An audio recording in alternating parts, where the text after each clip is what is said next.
Do you know who is the only nation to have not lost to the Brazilian national team? It's Norway.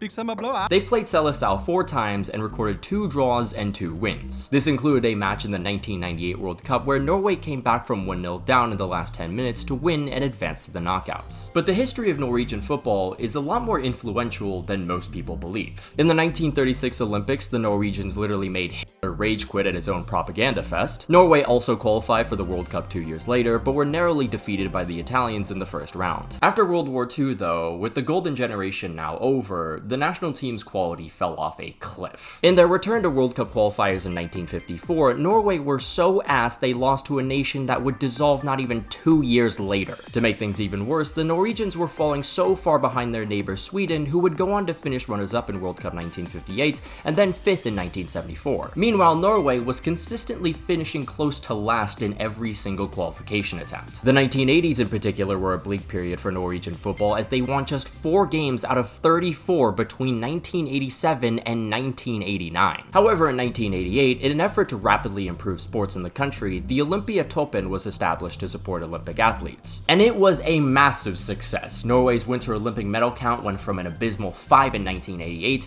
to its all-time highest just 4 years later. 20 years before the Olympiatoppen, however, Norway's first ever School of Sports Sciences was founded. It was here that Vålerenga players Drillo Olsen and Niels Arne Eggen would meet while studying at the newly set up institution. The two would build a long-lasting relationship while developing more calculated ways of playing the beautiful game, which at the time was actually quite frowned upon, as there was this common belief that football was too complicated to be measured. In fact, many even believed that it would ruin the nature of the game. You're just ruining it.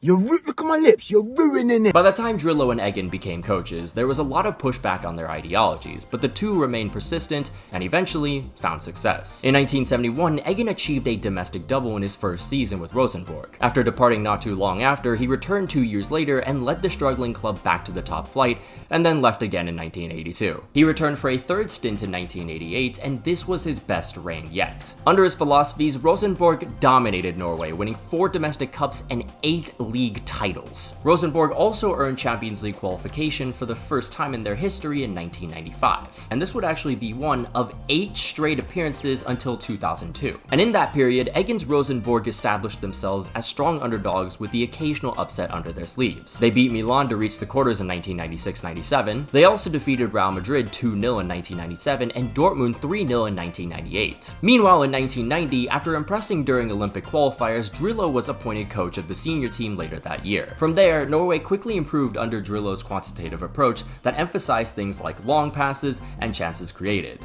Yes, this was the shit that was seen as the Antichrist not even 5 years prior. In 1992 Euro qualifiers, the national team upset Italy, and while they didn't book a spot, Norway held strong until the very end. However, by the time World Cup 1994 qualifiers arrived in 1993, the national team's quality was mirroring that of their Olympian compatriots. The Norwegians would return to the World Cup for the first time in over 55 years. Norway also finished that year, rising all the way to 2nd in FIFA rankings. Unfortunately, Norway's return to the world stage was pretty short-lived, as they were unlucky to have crashed out of their group on an insane 4-way tie. Nonetheless, they came back in 1998, and this time with some young studs up top, including Tore André Flo and Ole Gunnar Solskjaer. Norway were pretty underwhelming in their first 2 fixtures, but against Brazil, they made that famous comeback to advance to the knockouts. However, just like France 60 years ago, the Norwegian dream came to an end at the hands of Italy. And soon after the tournament, Drillo stepped down. And as the wealthy nations began to follow in his analytical footsteps, they would invest heavily while Norway once more were left behind. Norway began their new millennium by qualifying for Euro 2000, but that would turn out to be their last ever major tournament. Even with the team featuring solid talents like John Carew and John Arne Riise, the national team would either underwhelm or find the most unbelievable way to choke, like in Euro 2008 qualifiers when their goalkeeper single-handedly gave away a 2-goal lead. What the f*** are we doing here?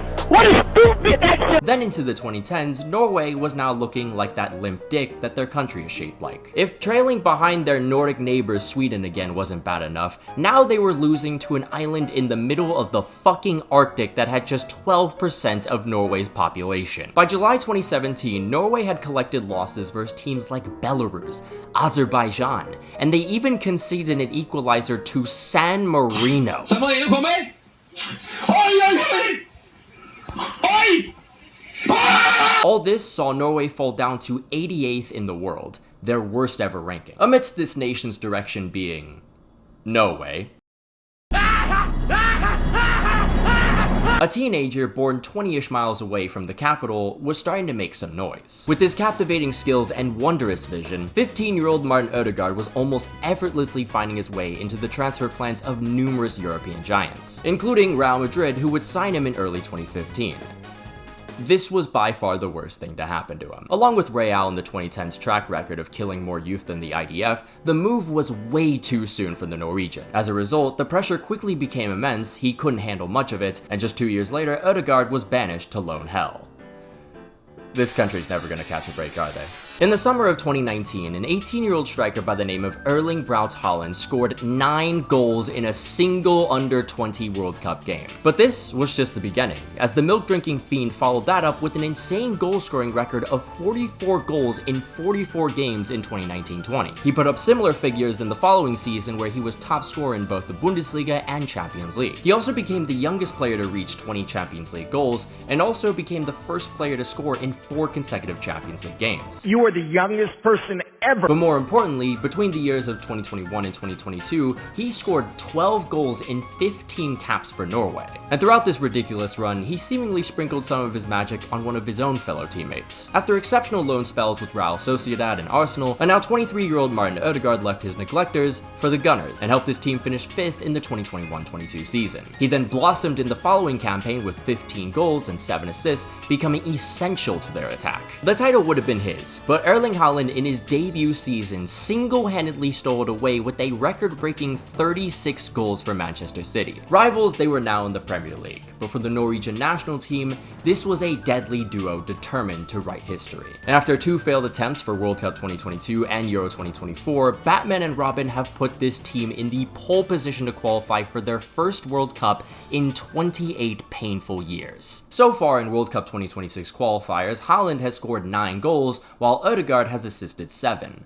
But these two aren't the only reason why Norway have been so flawless lately. Once considered clinically dead after collapsing during a training session as a player, Solbakken has been working up another miracle, as manager this time, thanks to his positive culture he's built in the dressing room since his appointment in 2020. And beyond him is Norway's newly rejuvenated youth system that has seen the league and federation working closely with every possible region to give any kid a chance no matter how far and challenging the conditions may be. Because of this, more talented players are gaining valuable experience at an earlier age in a league that sits 18th youngest in Europe right now. The most recent product to come out of this was 18-year-old Sverre Nipan, who was signed by Man City from Rosenborg. And while Rosenborg are no longer Norway's overachieving dark horses, a new club has taken over that mantle over the last few years. Bodo Glimt was yo-yoing between the first and second division of Norwegian football throughout the early 2010s. However, after appointing manager Kjetil Knutsen in 2016 and prioritizing an emphasis on developing homegrown players from the town, in a 2021-22 Conference League campaign that saw them destroy contenders Roma 6-1, they reached the quarters. Then just last season, Bodo Glimt upset the likes of Olympiacos and Lazio to reach the Europa League semis. And now, they're in the Champions League for the first time ever in their history. In general, it feels like Norway's success is no longer just Sub-Zero and Scorpion carrying them. There genuinely seems to be a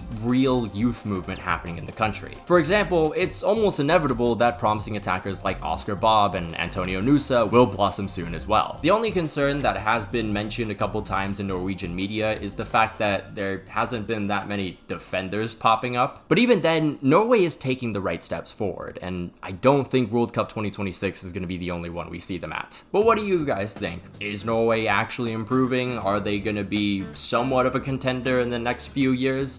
Let me know. And of course, a massive shout out to all our members, including Janos Balas, Jeremy Sayu 7th, Jeremiah Owusu Ajamang, Brazilian Fury, Django, Anazir Makalongkom, Alex Rod, Kentra Agatra, St. Terrence, Sylvia Citrus, Rashford Enthusiast, Cheesebait, Winder Gel, Finn Likes Rugby More, Davox, The Portugizer, Wise Orange, Polar Protus, Von Fan, Lucien Von Croix, A Ghostly Owl, Coney Wolves, Lickstab, Mud Tanai, Apollo, Congo Jazz 1, Thrilling ADT 13, Los Milos, La James Braun, Vacinho, Napside, Money Cash Hose, Quantavious Pork, Lilia Lover, Student Monk, Red Yellow, Kevin Mojica, Fuxi, MX Sen, Harry Maguire's Left Toenail, Flaquito, Keb C, Dominic Griffin, Kyler Krebs, Mohammed Altanib, Nish, Patrick Barley, Rashford God 5, Raspberry Ale, and Unbroken persona. If you'd like to become a member on the channel, there'll be a link down below and up in the annotations. You can follow my Twitter if you want, follow my Instagram if you like, follow my Twitch as well. I will be doing some watch-along streams. I haven't as of late because I'm sick, but it's okay.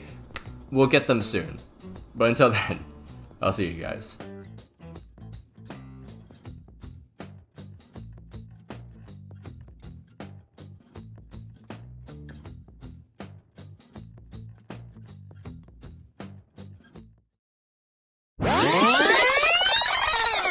And it was a massive success. Massive. And you know what else is massive?